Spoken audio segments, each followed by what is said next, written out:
Okay, तो बच्चों यहाँ पे एक शब्द आया है ईर्ष्या। थोड़ा सा हम इस पे बात कर लेते हैं। आपको पता है ईर्ष्या का मतलब क्या होता है? बोलो। जलन। बिल्कुल सही आपने पकड़ा, क्योंकि आपके यूज का वर्ड है, हमारे व्यवहार के बहुत करीब वाला शब्द है, इसलिए आप इससे बहुत अच्छे से परिचित हैं। देखिए जलन, जैसा कि मैं आपको कई बार ऑब्जर्व करता हूँ, क्लास में कई बच्चों का ख्याल में आता है कि सर दूसरे से ज्यादा प्यार करते हैं, मुझसे कम प्यार करते हैं। वो भी एक तरह की जलन है, पर चलिए वो स्वाभाविक है और उसमें कोई नुकसान भी नहीं है। ऐसा होता है, मम्मी पापा के प्रति भी ऐसा होता है, भाई बहनों में, दोस्तों में भी ऐसा होता है, तो ये उतना नुकसानदायक चीज नहीं। लेकिन एक अगर हम बात करें खराब जलन की, तो इसका मतलब ये है दूसरों के सुख से जलना, दूसरों की खुशी से जलना। एक कहावत बोली जाती है कि इंसान अपने दुख से कम परेशान है, लेकिन दूसरों की खुशी से ज्यादा परेशान है। दूसरे के पास लंबी गाड़ी है, बड़ी गाड़ी है, वो परेशान है। आपके पास मकान है, आप उससे खुश नहीं है, हम उससे खुश नहीं है, लेकिन दूसरे के पास ज्यादा सुंदर मकान है, ज्यादा बड़ा मकान है, ज्यादा पैसा है। ठीक है, तो ये सब चीजें जो होती हैं ईर्ष्या कहलाती हैं, और ये इंसान को सुख चैन से नहीं रहने देती है।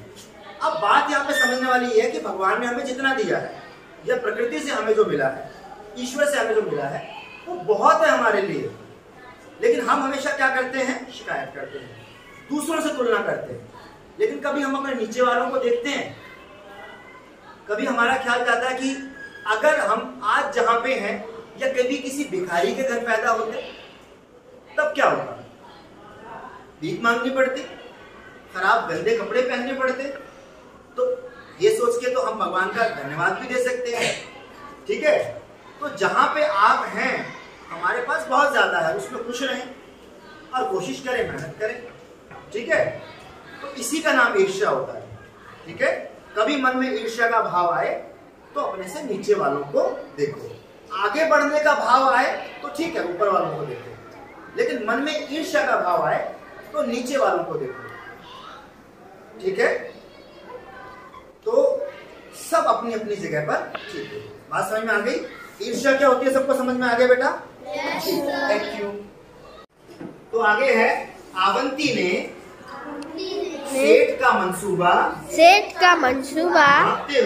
भापते हुए उसके हाथ से कपड़े का टुकड़ा ले लिया। अब यहाँ पे एक शब्द आया है मंसूबा। मंसूबे का मतलब क्या होता है? कुछ आइडिया है? नया शब्द। मंसूबे का मतलब होता है चिढ़ाना। मंसूबे का मतलब इच्छा होता है।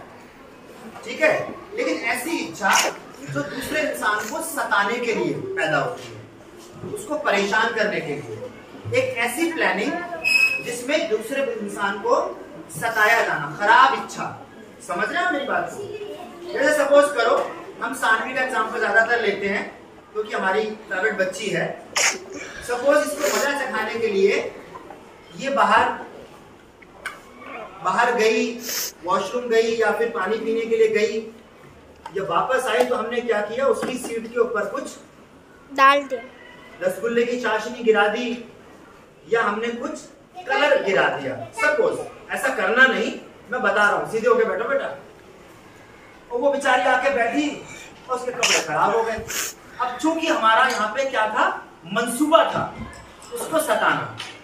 ठीक है, तो जब किसी को सताना हमारा मंसूबा, इच्छा होती है, और उसी के हिसाब से हम प्लानिंग करते हैं। एक और मैं आपको क्या बता रहा था?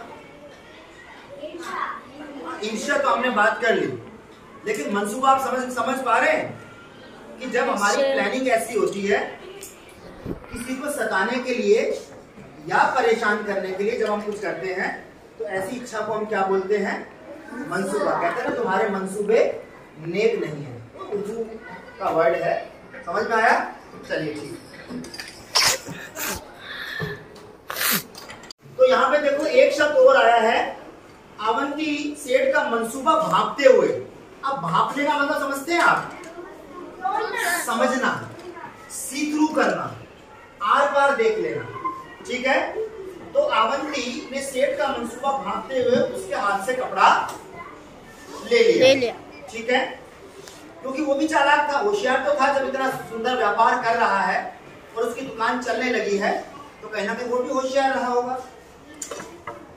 सेठ ने खुश होकर कहा, अच्छा तो इसे लेने में किस दिन आऊं, ठीक है, कि मैं किस दिन आपसे कपड़ा लेने के लिए आऊं। उसको लगा कि मैंने इसको बेवकूफ बना दिया, लेकिन ऐसा नहीं होता है। आपको लगता है कि आपने बेवकूफ बना दिया, पर जब हम दूसरों को बेवकूफ बनाते हैं तो जनरली हम खुद भी क्या बन जाते हैं, बेवकूफ बन जाते हैं। ठीक है, अवंती ने कपड़े को अलमारी में बंद करके उसमें ताला लगा दिया और सेठ से बोला, आप इसे लेने सोमवार, मंगलवार, बुधवार, बृहस्पतिवार, शुक्रवार, शनिवार और रविवार छोड़कर किसी भी दिन आ सकते हैं। बात समझ में आई? ये हो गया नहले पे दहला। उसने बोला सारे रंगों के नाम बताए, इनको छोड़ के किसी में रंग देना, तो क्या वो रंगा जाएगा? वो कह रहा है कि सोमवार, मंगलवार, बुधवार, बृहस्पतिवार, शुक्रवार और शनिवार और रविवार को छोड़कर किसी दिन आ जाओ। इसका मतलब वो किसी दिन आ सकेगा, क्योंकि किसी ना किसी दिन कोई ना कोई तो वार होगा ही, उसको छोड़ के तो आया नहीं जा सकता। जैसे वो हम बचपन में सुनते थे ना, एक पेशेंट डॉक्टर के पास गया और उसने डॉक्टर को क्या बोला कि डॉक्टर साहब मेरे साथ एक प्रॉब्लम है। तो डॉक्टर ने पूछा क्या प्रॉब्लम है? बोला डॉक्टर साहब जब मैं नहाता हूँ तो गीला हो जाता हूँ, जब मैं नहाता हूँ तो गीला हो जाता हूँ, है ना। और जब मैं खाना खा लेता हूँ तो मेरी भूख मिट जाती है, ठीक है। और जब मैं सो जाता हूँ तो मैं सो जाता हूँ। जो भी था उसका प्रॉब्लम, तो डॉक्टर भी चालू था, अकलमंद था। डॉक्टर ने उसको दवाई दी कि आप ये दवाई लो और इसको सोने के बाद और जगने से पहले ले लेना। समझ रहे हो?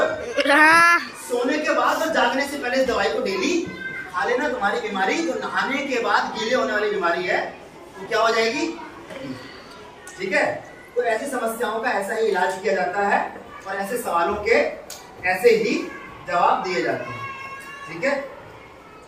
आगे है सेठ समझ गया कि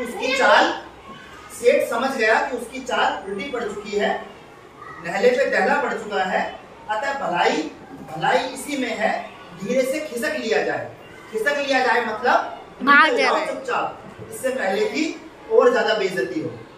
फिर उस सेठ ने दोबारा अवंती की दुकान में घुसने की हिम्मत नहीं दिखाई और भाई साहब का कपड़ा भी उनके हाथ से कहाँ गया? अवंती की दुकान अलमारी। इसीलिए कभी कभी ज्यादा होशियारी क्या पड़ जाती है, भारी पड़ जाती है, और लेने के पड़ जाते हैं देने, और नहले पे पड़ जाता है दहला। बेटा आप सुनना नहीं बिल्कुल भी काम की बात है ना, बंद कर।